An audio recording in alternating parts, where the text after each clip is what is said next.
bifake hubadhe jaladheetiin si filadhe tokkicha hiriyaa dhugaa abdii jiruun sin godhadhe siituu naaf caala hundumaa wantiin sin jijjiiruun qabu hin dandayuu na waa guyyaa ni bitakka barsii dhabu kiyya kiyya kiyya kiyya ya kadima kiyya looshee shagga kiyya kiyya kiyya kiyya ya kadima kiyya soortuu shagga yaami awaana dhiidamma simmoo amii jollummaatti si wajjin ta'uu barbaada rakkoodhaa fi gammachuutti akkam feetaa mihimadhu akkam sihaa ta'uu ani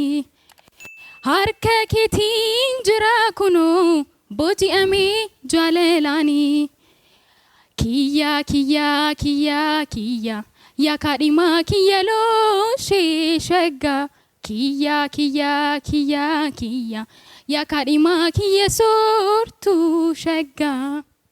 Filattee gaariidha. Tokkoffaa irratti humna hin qabu sagalee xinnoo humna hin qabu. Lammaffaa irratti immoo weelluchi jalqaba yeroo jalqabu fageenya sagalee piich kan jennu fageenya sagalee achirra jiru sana hanqina kanatti si bukkeetti mul'ata.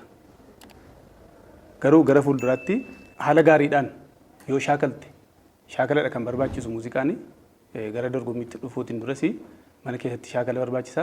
Shaakalaan iddoo haala gaariidhaan itti fufuu dandeessan jedha kanadha yaadiku. Maaf sodaatta? Hin sodaachisna?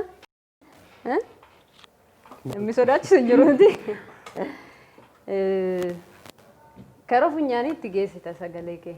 Inni afuu qaba. Si jalaa balleessa yoo akkam hojjette illee.